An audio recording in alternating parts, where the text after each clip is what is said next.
Iran Israel ಬೆಂಕಿಯಲ್ಲಿ ಬೆಂದ ಪಾಕಿಸ್ತಾನ, ತುತ್ತುವನ್ನಕ್ಕೂ ಪರದಾಡುತ್ತಿರುವ ಶತ್ರು ದೇಶದ ಕಣ್ಣೀರ ಕಥೆ. ನಮಸ್ಕಾರ ವೀಕ್ಷಕರೇ, ಇಡೀ ಜಗತ್ತು ಪ್ರಸ್ತುತ ಇರಾನ್ ಮತ್ತು ಇಸ್ರೇಲ್ ನಡುವಿನ ಭೀಕರ ಯುದ್ಧದಿಂದ ಅಕ್ಷರಶಃ ತತ್ತರಿಸಿ ಹೋಗಿದೆ. ಒಂದು ಕಡೆ ಇಸ್ರೇಲ್, ಮತ್ತೊಂದು ಕಡೆ ಇರಾನ್. ಈ ಎರಡೂ ದೇಶಗಳು ಇದೀಗ ಮಿತಿಮೀರಿ ಪ್ರತಿದಾಳಿಯನ್ನ ನಡೆಸ್ತಾ ಇದ್ದು, ಮಧ್ಯಪ್ರಾಚ್ಯದಲ್ಲಿ ದಿನೇ ದಿನೇ ಉದ್ವಿಗ್ನತೆ ಆಕಾಶಕ್ಕೆ ಮುಟ್ಟುತ್ತಾಗಿದೆ. ಈ ದೈತ್ಯ ರಾಷ್ಟ್ರಗಳ ಗುದ್ದಾಟದಲ್ಲಿ ಜಾಗತಿಕ ಆರ್ಥಿಕತೆ ಬುಡಮೇಲಾಗುವ ಆತಂಕ ಶುರುವಾಗಿದೆ. ಆದರೆ ವೀಕ್ಷಕರೇ, ಈ ಜಾಗತಿಕ ಯುದ್ಧದ ಬೆಂಕಿಯ ಕಿಡಿ ನಮ್ಮ ಪಕ್ಕದ ಮನೆ ಪಾಕಿಸ್ತಾನವನ್ನ ಸಂಪೂರ್ಣವಾಗಿ ಸುಟ್ಟು ಭಸ್ಮ ಮಾಡುವ ಹಂತಕ್ಕೆ ತಂದು ನಿಲ್ಲಿಸಿದೆ. ಹೌದು, ನೀವು ಕೇಳ್ತಾ ಇರೋದು ಅಕ್ಷರಶಃ ಸತ್ಯ. ಪಾಕಿಸ್ತಾನ ಇಂದು ಭಿಕ್ಷೆ ಬೇಡಿ ತಿನ್ನುವ, ಬೀದಿಗೆ ಬರುವ ಅತ್ಯಂತ ದಯನೀಯ ಸ್ಥಿತಿಯನ್ನ ತಲುಪಿದೆ. ಒಂದು ಕಡೆ ಇಸ್ರೇಲ್ ಇರಾನ್ ಯುದ್ಧದ ನೇರ ಆರ್ಥಿಕ ಹೊಡೆತ, ಇನ್ನೊಂದು ಕಡೆ ಪಾಕಿಸ್ತಾನದ ಗಡಿಯಲ್ಲೇ ಶುರುವಾಗಿರುವ ತಾಲಿಬಾನ್ ಆಡಳಿತದ ಅಫ್ಘಾನಿಸ್ತಾನದೊಂದಿಗಿನ ನೇರ ಮತ್ತು ಭೀಕರ ಸಂಘರ್ಷ. ಈ ಎರಡೂ ಕಡೆಗಳ ಡಬಲ್ ಅಟ್ಯಾಕ್ನಿಂದಾಗಿ ಪಾಕಿಸ್ತಾನ ಭಿಕಾರಿಯಾಗುವ ಸ್ಥಿತಿಯನ್ನು ತಲುಪಿದೆ. ಪಾಕಿಸ್ತಾನಿಗಳಿಗೆ ಒಂದು ಹೊತ್ತು ಊಟಕ್ಕೂ ಪರದಾಡುವಂತಹ ವಾತಾವರಣ ನಿರ್ಮಾಣವಾಗಿದೆ. ಅಷ್ಟಕ್ಕೂ ಪಾಕಿಸ್ತಾನದಲ್ಲಿ ಹಿಟ್ಟಿನ ಬೆಲೆ ರಾಕೆಟ್ ವೇಗದಲ್ಲಿ ಏರ್ತಾ ಇರೋದ್ಯಾಕೆ? ಪಾಕಿಸ್ತಾನಕ್ಕಿಂತ ಅಫ್ಘಾನಿಸ್ತಾನದ ಆರ್ಥಿಕತೆ ಉತ್ತಮವಾಗಿದೆ ಎನ್ನುವಂತಹ ಅಚ್ಚರಿಯ ಅಂಕಿಅಂಶಗಳೇನು? ಪಾಕಿಸ್ತಾನಕ್ಕಿಂತ ಈ ಅಫ್ಘಾನಿಸ್ತಾನದ ಆರ್ಥಿಕತೆ ಬೆಟರ್ ಅಂತ ಹೇಳ್ತಾ ಇದೆ ಒಂದು ವರದಿ. 2.2 ಮಿಲಿಯನ್ ಟನ್ ಗೋಧಿಯ ಕೊರತೆ ಪಾಕಿಸ್ತಾನವನ್ನು ಹೇಗೆ ಕಂಗೆಡಿಸಿದೆ ಗೊತ್ತಾ? ಈ ಪಾಕ್ ಅಫ್ಘಾನ್ ಗಡಿಯಲ್ಲಿ ನಡೀತಾ ಇರುವ ಆ ರಹಸ್ಯ ಕಾಳಗ ಏನು?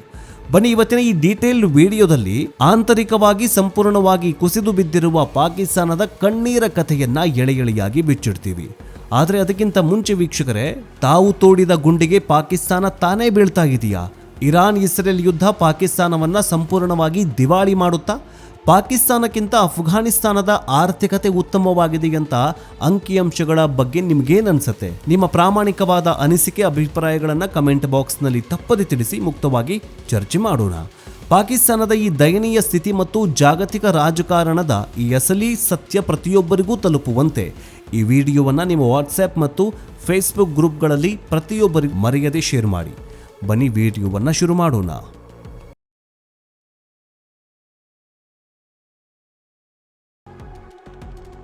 ವೀಕ್ಷಕರೇ, ಜಗತ್ತಿನ ಯಾವುದೇ ಮೂಲೆಯಲ್ಲಿ ಯುದ್ಧ ಆರಂಭ ಆದರೆ ಅದರ ಮೊದಲ ಹೊಡೆತ ಬೀಳೋದು ಬಡ ಮತ್ತು ಸಾಲದ ಸುಳಿಯಲ್ಲಿ ಸಿಕ್ಕಾಕಿಕೊಂಡಿರುವ ದೇಶಗಳ ಮೇಲೆ. ಈ ನಿಯಮಕ್ಕೆ ಪಾಕಿಸ್ತಾನವೇ ಅತಿ ದೊಡ್ಡ ಉದಾಹರಣೆ. ಇರಾನ್ ಮತ್ತು ಇಸ್ರೇಲ್ ನಡುವಿನ ಸಂಘರ್ಷದಿಂದಾಗಿ ಜಾಗತಿಕ ಪೂರೈಕೆ ಸರಪಳಿ ಸಂಪೂರ್ಣವಾಗಿ ಅಸ್ತವ್ಯಸ್ತವಾಗಿದೆ. ಮಧ್ಯಪ್ರಾಚ್ಯದಿಂದ ಬರುವ ಎಲ್ಲ ತೈಲ ಮತ್ತು ಇತರೆ ದಿನಸಿ ವಸ್ತುಗಳು ಅಥವಾ ದಿನನಿತ್ಯದ ವಸ್ತುಗಳ ಬೆಲೆ ಏರಿಕೆಯಾಗಿದೆ. ಭಾರತದಂತಹ ಬಲಿಷ್ಠ ಆರ್ಥಿಕತೆಯ ದೇಶಗಳು ಈ ಬೆಲೆ ಏರಿಕೆಯನ್ನು ಹೇಗೋ ನಿಭಾಯಿಸಿಕೊಂಡು ಹೋಗ್ತಾ ಇದ್ದಾವೆ. ಆದರೆ ಮೊದಲೇ IMF ಮುಂದೆ ಭಿಕ್ಷಾಪಾತ್ರ ಹಿಡಿದು ನಿಂತಿರುವ ಪಾಕಿಸ್ತಾನಕ್ಕೆ ಈಗ ಈ ಬೆಲೆ ಏರಿಕೆ ಅಕ್ಷರಶಃ ನುಂಗಲಾರದ ತುತ್ತಾಗಿದೆ. ತೈಲ ಬೆಲೆ ಏರಿಕೆಯಾದ ತಕ್ಷಣ ಪಾಕಿಸ್ತಾನದೊಳಗೆ ಸಾರಿಗೆ ವೆಚ್ಚ, ವಿದ್ಯುತ್ ಉತ್ಪಾದನಾ ವೆಚ್ಚ ಎಲ್ಲವೂ ದುಪ್ಪಟ್ಟಾಗಿದೆ. ಇದರಿಂದಾಗಿ ದಿನನಿತ್ಯದ ವಸ್ತುಗಳು, ಆಹಾರ ಧಾನ್ಯಗಳು, ತರಕಾರಿ ಸೇರಿದಂತೆ ಪ್ರತಿಯೊಂದು ಅಗತ್ಯ ವಸ್ತುವಿನ ಬೆಲೆ ಸಾಮಾನ್ಯವಾಗಿ ದುಪ್ಪಟ್ಟಾಗ್ತಾ ಇದೆ, ದುಬಾರಿಯಾಗಿದೆ. ಇದು ಕೇವಲ ಆರಂಭ ಅಷ್ಟೇ ವೀಕ್ಷಕರೇ. ಪಾಕಿಸ್ತಾನದ ಆರ್ಥಿಕತೆ ಅನ್ನೋ ಹಡಗು ಮೊದಲೇ ತೂತಾಗಿತ್ತು. ಈಗ ಇರಾನ್ ಇಸ್ರೇಲ್ ಬಿಕ್ಕಟ್ಟು ಆ ಹಡಗನ್ನ ಪಾತಾಳಕ್ಕೆ ಮುಳುಗಿಸ್ತಾ ಇದೆ. ಒಂದು ಕಡೆ ಆರ್ಥಿಕತೆಯ ಸುನಾಮಿ ಅಪ್ಪಳಿಸ್ತಾ ಇದ್ರೆ, ಇನ್ನೊಂದು ಕಡೆ ಪಾಕಿಸ್ತಾನ ತನ್ನ ಸ್ವಂತ ನೆರೆಯ ರಾಷ್ಟ್ರವಾಗಿರೋ ಒಂದು ಕಾಲದಲ್ಲಿ ಸಾಗ್ತಾ ಇದ್ದ ಅಫ್ಘಾನಿಸ್ತಾನದೊಂದಿಗೆ ಯುದ್ಧಕ್ಕೆ ಇಳಿದಿದೆ. ಪ್ರಸ್ತುತ ಪಾಕಿಸ್ತಾನ ಮತ್ತು ತಾಲಿಬಾನ್ ಆಡಳಿತದ ಅಫ್ಘಾನಿಸ್ತಾನದ ನಡುವೆ ಬಹಿರಂಗ ಸಂಘರ್ಷವೇ ಆರಂಭವಾಗಿದೆ. ದಶಕಗಳ ಕಾಲ ತಾಲಿಬಾನಿಗಳಿಗೆ ಆಶ್ರಯ ನೀಡಿ ಪೋಷಿಸಿ ಬೆಳೆಸಿದ ಪಾಕಿಸ್ತಾನಕ್ಕೆ ಇಂದು ಅದೇ ತಾಲಿಬಾನಿಗಳು ತಿರುಗಿ ಬಿದ್ದಿದ್ದಾರೆ. ಡುರಾಂಡ್ ಲೈನ್ ಗಡಿ ವಿವಾದ, ಉಗ್ರರ ನುಸುಳುವಿಕೆ ಮತ್ತು ವ್ಯಾಪಾರ ಮಾರ್ಗಗಳ ಮುಚ್ಚುವಿಕೆಯಿಂದಾಗಿ ಎರಡೂ ದೇಶಗಳ ಸೇನೆಗಳ ನಡುವೆ ನಿರಂತರ ಗುಂಡಿನ ಚಕಮಕಿ, ಮಿಸೈಲ್ ಮತ್ತು ಡ್ರೋನ್ ಅಟ್ಯಾಕ್ಗಳು ಆಗ್ತಾ ಇದ್ದಾವೆ. ಈ ಸಂಘರ್ಷದ ನೇರ ಪರಿಣಾಮ ಏನಾಗ್ತಾ ಇದೆ ಗೊತ್ತಾ? ಪಾಕಿಸ್ತಾನ ಮತ್ತು ಅಫ್ಘಾನಿಸ್ತಾನದ ನಡುವಿನ ಸಾವಿರಾರು ಕೋಟಿ ರೂಪಾಯಿಗಳ ದೈನಂದಿನ ವ್ಯಾಪಾರ ಸಂಪೂರ್ಣವಾಗಿ ನಿಂತು ಹೋಗಿದೆ. ಗಡಿಯನ್ನ ಬಂದ್ ಮಾಡಲಾಗಿದೆ. ಈಗಾಗಲೇ ಹಣದುಬ್ಬರದಿಂದ ಬಳಲ್ತಾ ಇರುವ ಪಾಕಿಸ್ತಾನಕ್ಕೆ ಈ ಗಡಿ ಸಂಘರ್ಷದ ಕಾರಣದಿಂದ ಗಾಯದ ಮೇಲೆ ಬರೆ ಎಳೆದಂತಾಗಿದೆ. ಗಡಿಯಲ್ಲಿ ಸೇನೆಯನ್ನ ನಿಯೋಜಿಸಲು ಪಾಕಿಸ್ತಾನ ತನ್ನ ಬೊಕ್ಕಸದಲ್ಲಿರುವ ಕೊನೆಯ ಕಾಸನ್ನೂ ಕೂಡ ಖರ್ಚು ಮಾಡಬೇಕಾದ ಅನಿವಾರ್ಯತೆಗೆ ಸಿಲುಕಾಕಿಕೊಂಡಿದೆ. ವೀಕ್ಷಕರೇ, ಪಾಕಿಸ್ತಾನದ ಆಂತರಿಕ ಪರಿಸ್ಥಿತಿ ಈಗ ಎಷ್ಟರ ಮಟ್ಟಿಗೆ ಹದಗೆಟ್ಟಿದೆ ಅಂದರೆ ಅದನ್ನು ಕೇಳಿದರೆ ನಿಮಗೆ ಆಶ್ಚರ್ಯ ಆಗತ್ತೆ. ಪಾಕಿಸ್ತಾನಿಗಳಿಗೆ ಈಗ ಬಾಂಬ್ ಕ್ಷಿಪಣಿಗಳಿಗಿಂತ ಬಹುದೊಡ್ಡ ಶತ್ರು ಯಾರಂತಂದರೆ ಹಸಿವು. ಈ ಪರಿಸ್ಥಿತಿಯನ್ನು ಅಫ್ಘಾನಿಸ್ತಾನದೊಂದಿಗಿನ ಯುದ್ಧದಿಂದಾಗಿ ಅಲ್ಲಿನ ಪರಿಸ್ಥಿತಿ ಇನ್ನಷ್ಟು ಹದಗೆಡ್ತಾ ಇದೆಯೇ ಅನ್ನುವಂತಹ ಪ್ರಶ್ನೆ ಜಾಗತಿಕ ಆರ್ಥಿಕ ತಜ್ಞರು ಎತ್ತುತ್ತಾ ಇದ್ದಾರೆ. ಹೌದು, ಖಂಡಿತ ಹದಗೆಟ್ಟಿದೆ. ಇದಕ್ಕೆ ಸಾಕ್ಷಿ ಎಂಬಂತೆ ಹಿಟ್ಟಿನ ಬೆಲೆ ಆಟ. ಪಾಕಿಸ್ತಾನದ ಜನರ ಪ್ರಮುಖ ಆಹಾರವೇ ರೊಟ್ಟಿ. ಆದರೆ ಇಂದು ಪಾಕಿಸ್ತಾನದಲ್ಲಿ ಪ್ರಸ್ತುತ 10 ಕೆಜಿ ಗೋಧಿ ಹಿಟ್ಟಿನ ಬೆಲೆ ಬರೋಬ್ಬರಿ 890ರಿಂದ 1500 ರೂಪಾಯಿವರೆಗೂ ಪಾಕಿಸ್ತಾನಿ ರೂಪಾಯಿಯಲ್ಲಿ ಮುಟ್ಟಿದೆ.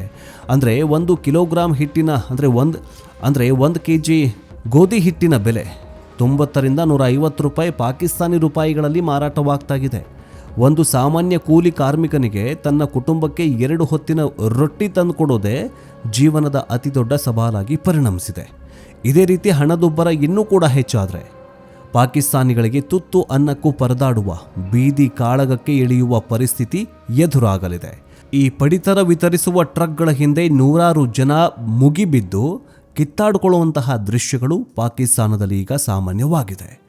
ಇಲ್ಲಿ ನಾವು ಗಮನಿಸಬೇಕಾದ ಅತ್ಯಂತ ಅಚ್ಚರಿಯ ಮತ್ತು ಪಾಕಿಸ್ತಾನಕ್ಕೆ ತೀವ್ರ ಮುಜುಗರ ತರುವ ವಿಚಾರ ಒಂದಿದೆ. ಜಗತ್ತಿನ ಕಣ್ಣಲ್ಲಿ ಅಫ್ಘಾನಿಸ್ತಾನ ಅಂತಂದರೆ ಅದೊಂದು ಯುದ್ಧ ಪೀಡಿತ, ಆರ್ಥಿಕವಾಗಿ ಹಿಂದುಳಿದ ದೇಶ. ಅಂದರೆ ಅಂಕಿಅಂಶಗಳ ಪ್ರಕಾರ ಆರ್ಥಿಕತೆಯ ವಿಚಾರದಲ್ಲಿ ಪಾಕಿಸ್ತಾನ ಇಂದು ಅಫ್ಘಾನಿಸ್ತಾನಕ್ಕಿಂತಲೂ ಕಡೆಯಾಗಿ ನಿಂತುಬಿಟ್ಟಿದೆ. ಜನವರಿ 2026ರ ಅಧಿಕೃತ ಅಂಕಿಅಂಶಗಳ ಪ್ರಕಾರ ಪಾಕಿಸ್ತಾನದಲ್ಲಿ ಹಣದುಬ್ಬರ ಅಂದರೆ ಇನ್ಫ್ಲೇಷನ್ ರೇಟ್ ದರವು 5.8ರಷ್ಟಿತ್ತು. ಆದರೆ ಅಫ್ಘಾನಿಸ್ತಾನದ ಬಗ್ಗೆ ಹೇಳೋದಾದರೆ ಈ ದೇಶದ ಹಣದುಬ್ಬರ ದರವು 2025ರ ಮಧ್ಯಭಾಗದವರೆಗೆ ಕೇವಲ 2.2ರಷ್ಟು ಇತ್ತು. ಅಂದರೆ ಅಫ್ಘಾನಿಸ್ತಾನದಲ್ಲಿ ಬೆಲೆ ಏರಿಕೆ ಪಾಕಿಸ್ತಾನಕ್ಕಿಂತಲೂ ಬಹಳ ಕಡಿಮೆ ಇದೆ. ಅಲ್ಲಿನ ತಾಲಿಬಾನ್ ಆಡಳಿತ ಪಾಕಿಸ್ತಾನದ ಸರ್ಕಾರಕ್ಕಿಂತ ಉತ್ತಮ ಆರ್ಥಿಕತೆಯನ್ನು ನಿಭಾಯಿಸ್ತಾ ಇದೆಯಾ? ಹೌದು, ನಿಭಾಯಿಸ್ತಾ ಇದೆ. ಪಾಕಿಸ್ತಾನದಲ್ಲಿ ಹಣದುಬ್ಬರ ಅಫ್ಘಾನಿಸ್ತಾನಕ್ಕಿಂತ ಹೆಚ್ಚಾಗಿದೆ ಅನ್ನೋದೇ ಪಾಕ್ ನಾಯಕರ ಮುಖಕ್ಕೆ ಮಂಗಳಾರತಿ ಮಾಡಿದಂತಿದೆ. ಇಂಥ ಭೀಕರ ಪರಿಸ್ಥಿತಿಯಲ್ಲಿ ಪಾಕಿಸ್ತಾನಿ ನಾಗರಿಕರು ಭವಿಷ್ಯದಲ್ಲಿ ಊಹಿಸಲು ಸಾಧ್ಯವಾಗದಷ್ಟು ಹಣದುಬ್ಬರವನ್ನು ಎದುರಿಸಬೇಕಾಗತ್ತೆ ಅನ್ನುವಂತಹ ಜಾಗತಿಕ ಸಂಸ್ಥೆಗಳು ಊಹೆ ಮಾಡ್ತಾ ಇದ್ದಾವೆ.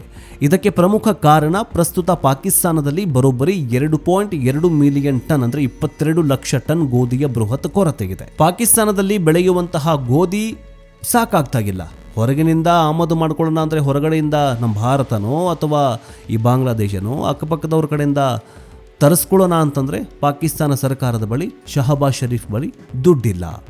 ಈ 2.2 ಮಿಲಿಯನ್ ಟನ್ ಅಂದರೆ 22 ಲಕ್ಷ ಟನ್ ಗೋಧಿ ಹಿಟ್ಟಿನ ಕೊರತೆ ಭವಿಷ್ಯದಲ್ಲಿ ಪಾಕಿಸ್ತಾನದಲ್ಲಿ ಅತಿ ದೊಡ್ಡ ಆಂತರಿಕ ದಂಗೆ, ಆಹಾರದ ಅಭಾವ ಮತ್ತು ಬಡತನದ ಸಮಸ್ಯೆಯನ್ನು ಸೃಷ್ಟಿಸಬಹುದು ಅಂತ ಎಚ್ಚರಿಕೆ ನೀಡಲಾಗ್ತಾಗಿದೆ. ನೋಡಿ, ಒಂದು ದೇಶ, ಅದರಲ್ಲೂ ಈ ಪಾಕಿಸ್ತಾನದಲ್ಲಿ ಇಸ್ಲಾಂ ಆಡಳಿತ ಇರುವಂತಹ ಈ ಶಹಬಾಜ್ ಶರೀಫು ಬರೀ ಇಸ್ಲಾಂ ಧರ್ಮ ಅಂತ ಹೇಳಿಕೊಂಡು ಕಳೆದ 2-3 ವರ್ಷಗಳಿಂದ ಅಕ್ಕಪಕ್ಕದ ದೇಶದವರ ವಿರುದ್ಧ ಅಥವಾ ಅವರ ಸೇಡನ್ನು ತೀರಿಸ್ಕೊಳ್ಳೋದಕ್ಕನೋ ಅಥವಾ ಜಗಳ ಆಡಿಕೊಂಡು ಯುದ್ಧ ಮಾಡ್ತಾ ಇದ್ದಾನೆ. ಈತ ಭಾರತದ ಜೊತೆಗೇನೂ ಸಂಬಂಧ ಕಡಿತಗೊಳಿಸ್ಕೊಂಡಿದ್ದಾನೆ. ಅವರೂ ಕೂಡ ಈಗ ಪಾಕಿಸ್ತಾನದ ವಿರುದ್ಧ ಮುಗಿಬಿದ್ದಿದ್ದಾರೆ. ಮೊದಲು ಏನೇ ಆದ್ರೂ ಕೂಡ ಅಥವಾ ಸಪೋಸ್ ಏನಾದರೂ ದುಡ್ಡೆಲ್ಲ ಕಮ್ಮಿ ಬಿದ್ದಿದ್ದರೆ ಈ ಇಸ್ಲಾಂ ರಾಷ್ಟ್ರಗಳ ಜೊತೆ ಇದೆ, ಈ ಕತಾರೋ ಅಥವಾ ಈ UAE, ಸೌದಿ ಅರೇಬಿಯಾ, ದುಬೈ ಇವರು ಮುಂದೆ ಹೋಗಿ ನಿಲ್ತಾ ಇದ್ದ ಈ ಶಹಬಾಜ್ ಶರೀಫು ಅವರಲ್ಲೀಗ ಯುದ್ಧ ಶುರುವಾಗಿದೆ. ಇನ್ನೇನು ಮಾಡ್ತಾನೆ? ಭಾರತದ ಹತ್ರ ಹಿಟ್ಟು ಇದೆ, ಆದರೆ ಕೊಡೋದಿಲ್ಲ.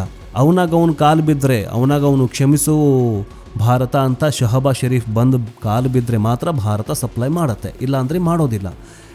ಇಂತಹ ಪರಿಸ್ಥಿತಿಯಲ್ಲಿ ನೋಡಿ, ಒಂದು ದೇಶದ ಜನ ಒಂದು ಹಂತ ಇರುತ್ತೆ, ಆ ಹಂತದವರೆಗೂ ತಡ್ಕೊಳ್ತಾರೆ.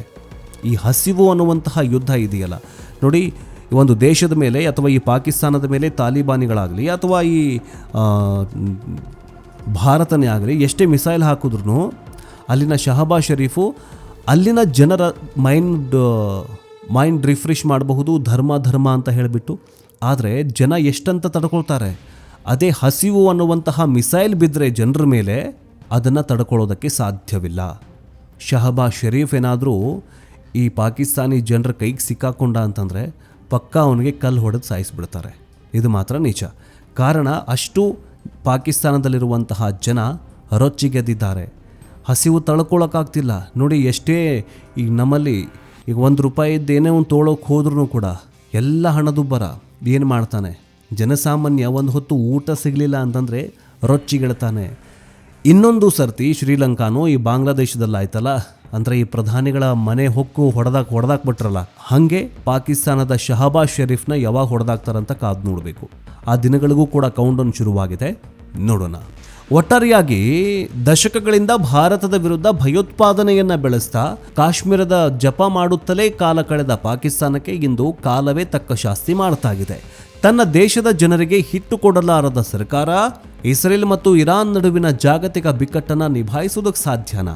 ಒಂದು ಕಡೆ ಇಸ್ಲಾಮಿಕ್ ರಾಷ್ಟ್ರಗಳ ಬೆಂಬಲ ಇಲ್ಲ, ಇನ್ನೊಂದು ಕಡೆ ಅಫ್ಘಾನಿಸ್ತಾನದ ಗುದ್ದಾಟ, ಮತ್ತೊಂದು ಕಡೆ ಈ ಭಿಕಾರಿಯಾದ ಆರ್ಥಿಕತೆ.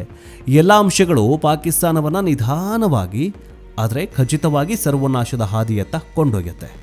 ವೀಕ್ಷಕರೇ, ನಿಮಗೇನು ಅನಿಸುತ್ತೆ? ತಾವು ತೋಡಿದ ಗುಂಡಿಗೆ ತಾವೇ ಬಿದ್ದು ಸತ್ಯಾನಾಶವಾಗ್ತಾ ಇದ್ದಾರಾ ಈ ಪಾಕಿಸ್ತಾನದಳು? ಇರಾನ್ ಇಸ್ರೇಲ್ ಯುದ್ಧ ಪಾಕಿಸ್ತಾನವನ್ನು ಸಂಪೂರ್ಣವಾಗಿ ದಿವಾಳಿ ಮಾಡುತ್ತಾ? ಇದೇ ಸರಿಯಾದ ಟೈಮ್ ಅಂತ ಅಥವಾ ಭಾರತ ಅಥವಾ ನರೇಂದ್ರ ಮೋದಿಯವರು ಪಾಕಿಸ್ತಾನಕ್ಕೆ ಈ ಗೋಧಿ ಹಿಟ್ಟು ಅಥವಾ ಈ ದಿನಬಳಕೆ ವಸ್ತುಗಳನ್ನು ಸಪ್ಲೈ ಮಾಡಿ ಸಹಾಯ ಮಾಡಬೇಕಾ ಪಾಕಿಸ್ತಾನಕ್ಕೆ? ಕಮೆಂಟ್ ಬಾಕ್ಸ್ನಲ್ಲಿ ತಿಳಿಸಿ. ನೆಕ್ಸ್ಟ್ ಅಪ್ಡೇಟ್ನೊಂದಿಗೆ ಬೇಗ ವಾಪಸ್ ಬರ್ತೀವಿ. ಜೈ ಹಿಂದ್, ಜೈ ಕರ್ನಾಟಕ, ವಂದೇ ಮಾತರಂ.